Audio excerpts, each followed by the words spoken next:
Pat Robertson, he got his feelings hurt. He got his feelings hurt.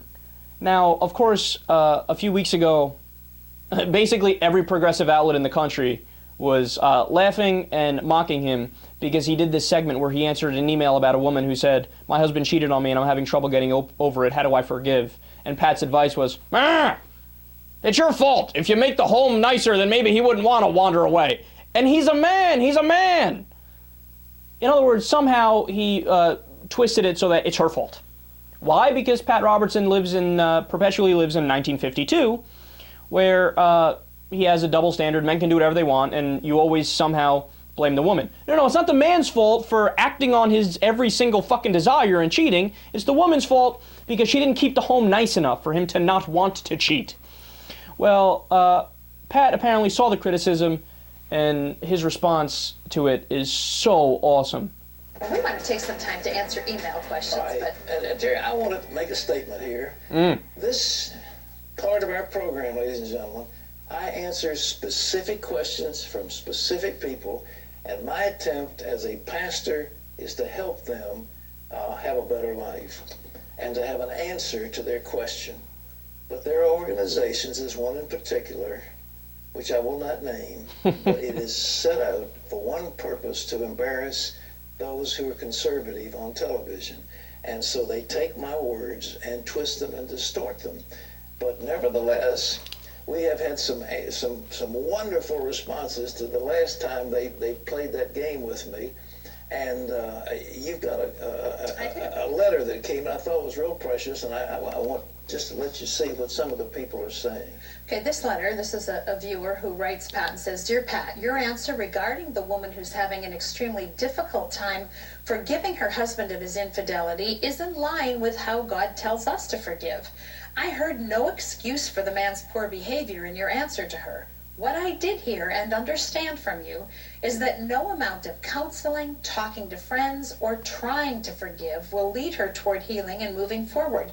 Actions such as the ones you suggested, which is to focus on the positive and why she was drawn to her husband initially, is the absolute best route to recovery. God forgives us in the same manner 1,000,000 times a day, and he commands us to do the same. God bless you." And she signs this, "A woman who wishes she'd received this same advice on forgiveness prior to her divorce 15 years ago." And then she quotes 2 Corinthians 10:5 and Matthew 6:14 and 15. She wishes she'd had those same advice. Folks, we're here to help you. But believe me, there are people who aren't.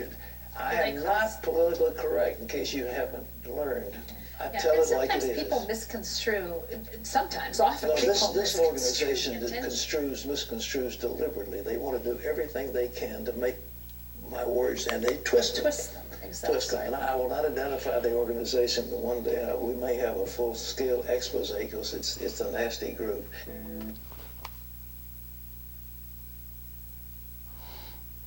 Okay, that's the fakest email I've ever heard.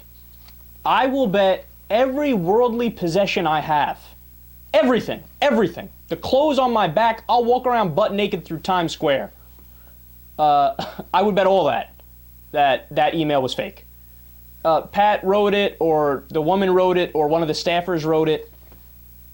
How convenient. He goes, "Oh, we want to show you what some of the people are saying," and then the woman's like, "This is from a listener, and really, what's the name? What's the age? Why do they happen to agree with absolutely everything and defend Pat Robertson in that email?" And then I love, "Oh, Pat, you're so silly. I'll name you the organization. Right Wing Watch. Right Wing Watch, that's what they do. You know, they go around, they clip out different things, silly things that conservatives say, and they put it up there." Now, the part that shows you how pathetic Pat Robertson is and how silly he is as a human being, he's like, "Oh, yeah, they misconstrue you and they take you out of context." And the woman's like, "Oh, right, they misconstrue you. You know what Right Wing Watch does? They clip you out and put it right up. There's no commentary, there's no opinion. They quote you verbatim. How can you be misconstrued by that? Unless you're misconstruing yourself. Oh, Pat, stop it, man. Just get off TV. Your time is done, dude. Your time is done. You're a joke. You're fodder for progressives and centrists, and even a lot of Republicans look at you and think you're crazy, dude.